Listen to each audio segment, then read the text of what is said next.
If you've ever found yourself falling in love with a quirky chicken that no one else seems to have heard of, this video's for you. Today we're diving into the world of rare heritage chicken breeds that have nearly disappeared, some with only a few hundred birds left in the United States. These aren't your average coop residents. We're talking birds with wild combs, strange histories and personalities as big as their tail feathers. Some fell out of favor for good reason. Others, honestly, were just forgotten. But maybe it's time for a comeback. Real quick, what is a heritage breed? These are the classic old-fashioned breeds that your great-grandparents might have raised, before industrial agriculture came in and decided that one or two fast-growing hybrids were all anyone needed. Heritage breeds were bred to survive real farm life. They forage, brood their own babies, and live a natural chicken lifespan. They're often dual-purpose, good for both eggs and meat, and they're full of personality. But in today's world of high-efficiency production, they just didn't keep up. Now, some of the coolest chickens you've never heard of are quietly vanishing.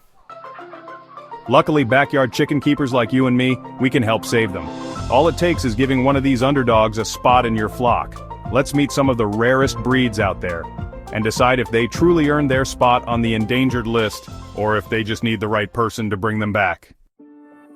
Critically endangered but valuable. Holland, the only truly American egg breed. Let's start with a breed most people have never heard of, the Holland. Despite the name, it's actually the only chicken breed developed in America specifically for egg production, all the way back in the 1930s at Rutgers University. Hollands come in two varieties, white and barred. They lay large white eggs, are calm and friendly, and were meant to be an all-around homestead bird. Why they fell out of favor? Unfortunately, the egg industry favored breeds that matured faster and laid even more, so commercial hybrids like the white leghorn took over. Should they make a comeback? Absolutely. If you want a heritage layer that's steady, low maintenance, and still productive, Hollands are a great choice for a mixed backyard flock. Fun fact: the barred Holland is often confused with the Plymouth Rock, but Hollands lay white eggs while Rocks lay brown, a handy trick for telling them apart. Java, America's oldest chicken breed. Next up, the Java. This is one of the oldest chicken breeds in America, dating back to at least the early 1800s. They're big, beautiful birds coming in black mottled and white, and were once the backbone of American homesteads. Javas are gentle giants. They lay a decent amount of brown eggs and also make a good meat bird. Their calm nature makes them great for families. Why they fell out of favor? They grow a bit slower than today's production birds and don't lay as prolifically. When the poultry industry sped up, Javas were left behind.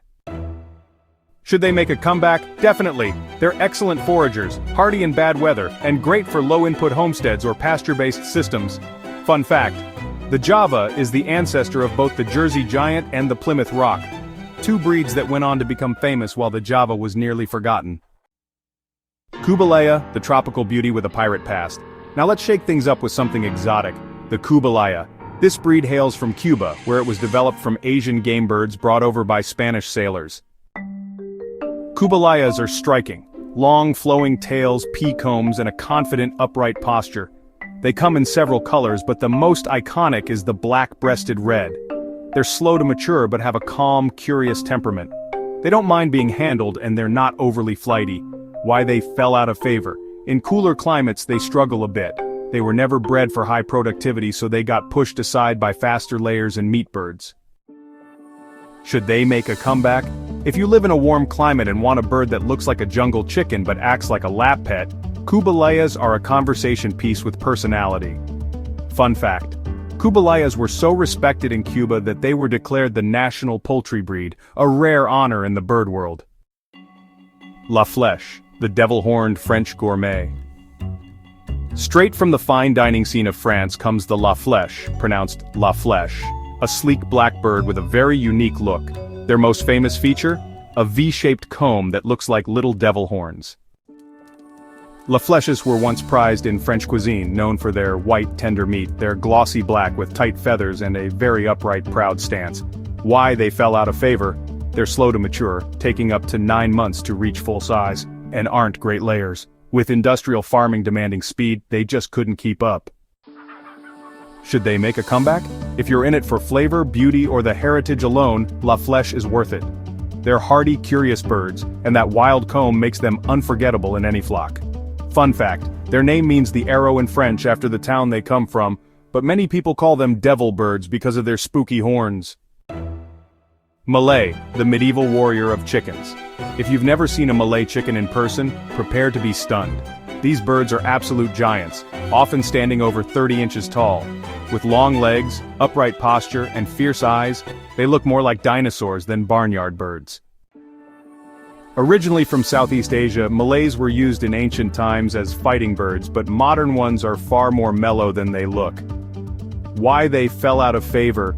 They're not great egg layers, they need space, and their size and intensity can be intimidating to keepers, plus they don't tolerate cold well. Should they make a comeback? For the right person, yes. If you want a breed that stands out and has deep historical roots, the Malay is a living relic, but they're definitely not a beginner bird. Fun fact. Malays were once imported into Europe in the 1800s and were considered status symbols for wealthy poultry fanciers. Redcap, the farm favorite that faded away. The redcap is a traditional English farm bird named for its enormous rose-shaped red comb. Back in the 1800s, they were common in rural flocks for their hardiness, good egg production, and ability to forage. They're medium-sized, active, and alert, but not cuddly. Redcaps are independent, hardy, and excellent free-rangers, thriving on pasture and bugs. Why they fell out of favor? Their large combs are prone to frostbite, and they don't enjoy confinement, traits that don't fit modern small coops or industrial farms. Plus, they're a little wild-tempered. Should they make a comeback? For larger homesteads or pasture-based systems, yes. If you want a self-sufficient bird that thrives without much intervention, redcaps are a throwback to old-school farming. Fun fact. Despite being rare today, redcaps were once so common in Yorkshire that their name became a slang term for a chatty, bold person. White-faced black Spanish, the elegant ghost chicken. If you're looking for drama, the white-faced black Spanish brings it in spades. These birds have shiny black plumage and stark porcelain white faces that make them look like they're wearing masks. They're one of the oldest Mediterranean breeds, dating back to the 1500s, and were once a favorite egg layer for European farms. Why they fell out of favor? Their giant white earlobes and faces can be delicate, especially in cold weather, and they don't like confinement. Plus, other newer breeds began outlaying them, pushing them out of commercial use. Should they make a comeback? Absolutely, if you have the right climate. These birds thrive in heat and open space, and they're incredibly striking, but they're not a great match for tight backyard setups or cold winters. Fun fact. The white face is caused by enlarged earlobes, not actual skin color. It's a totally unique trait in chickens. Booted bantam, the feather sock fairy bird. The booted bantam looks like it stepped out of a fairy tale. Tiny and delicate, these birds have extravagant feathering on their feet and legs, like they're wearing fancy feathered boots. They're one of the oldest bantam breeds in Europe. They come in a rainbow of colors, and while they don't lay much, tiny white eggs, they make up for it in sheer charm. Why they fell out of favor? Too fancy for function. Their foot feathers can get messy in muddy conditions, and they're too small to be productive layers or meat birds, more ornamental than practical. Should they make a comeback? Yes, for the right flock. If you love gentle, low-maintenance birds for a garden coop or as pets, booted bantams are ideal. Just keep them on dry ground and out of snow. Fun fact. In the Netherlands, they're called sabelpoot chickens, which literally means saber leg, a nod to those dramatic feathered feet. Araucana, the blue egg mystery bird. The Araucana is a chicken with both mystery and controversy. Originating from South America, possibly Chile, this bird lays stunning blue eggs. They have no tail, called rumpless, and often sport fluffy cheek tufts, giving them a very unique look. Why they fell out of favor? Araucanas are very hard to breed. The gene that gives them tufts is linked to high chick mortality, so even experienced breeders struggle to hatch them consistently.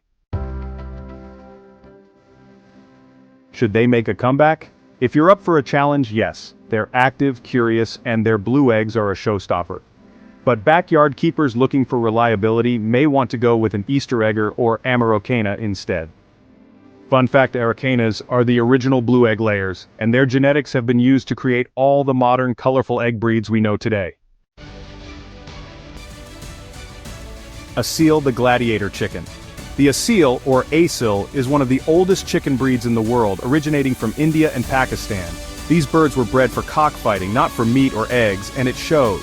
They're muscular, upright, and extremely tough. Asils bond deeply with humans but can be aggressive with other chickens. Why they fell out of favor: not suited to mixed flocks or egg production. Hens lay only 40 to 60 eggs per year and are slow to mature. Their aggressive tendencies make them tricky for casual backyard setups. Should they make a comeback? Well, not for everyone, but for advanced keepers who value heritage preservation and want a bird with real history and personality, the asil is a treasure. Just keep them separated. Fun fact: despite their aggression toward other birds, asils can be surprisingly affectionate with people and make devoted mothers. Catalana, the forgotten utility bird. Catalanas hail from Spain and were originally prized for both meat and eggs. They're beautiful birds, golden buff with white earlobes, and known for being hardy in heat and efficient free rangers. Why they fell out of favor: they never caught on commercially in the US and got overshadowed by more popular dual-purpose breeds like Rhode Island Reds and Orpingtons. Should they make a comeback? Yes, especially in warmer climates. Catalanas are productive, attractive, and active birds with a friendly temperament. Fun fact: Catalanas are among the few Mediterranean breeds known for decent meat quality and good egg production, laying up to 200 white eggs per year. The Shamo is a Japanese breed with a commanding presence. Tall, upright, with an intense stare and strong body, Shamos were bred as game fowl but later admired for their striking looks and rarity. Why they fell out of favor: they're slow growers, poor layers, and not easy to manage. Plus, their game fowl heritage means they don't always play well with others. Only for enthusiasts who appreciate the breed's unique structure and presence. Shamos are like the sumo wrestlers of the chicken world, impressive but not practical for most backyard setups. Fun fact: in Japan, Shamos were once so highly valued, they were considered living treasures and given as gifts to emperors. Sicilian buttercup, the pretty layer with a crown. The Sicilian buttercup is one of the most visually unique chickens you can find. With its bright golden feathers and its distinctive crown comb, it stands out in any flock. These birds are active, curious, and great foragers. Why they fell out of favor? Buttercups are flighty, don't like confinement, and tend to stop laying in winter. Plus, their small size made them less appealing for meat. Should they make a comeback? Definitely, if you have a free-range setup and want beauty plus decent egg production. They lay small white eggs and do well in hot climates. Fun fact: buttercups came to the US in the late 1800s, straight from Sicily. That unique comb is actually two single combs fused into a circle, one of the rarest comb types in the chicken world. So there you have it, some of the rarest and most fascinating heritage chicken breeds in the world. From the gentle Java to the fierce Asil, from the elegant buttercup to the stately La Flèche, each of these birds carries generations of history, utility, and beauty in its feathers. Some of them fell out of favor for good reason: poor egg layers, aggressive personalities, or slow growth. But others, they were simply forgotten in the rush toward factory farming and standardized breeds. They deserve a second chance, not just to survive, but to thrive in backyard flocks where people truly appreciate their unique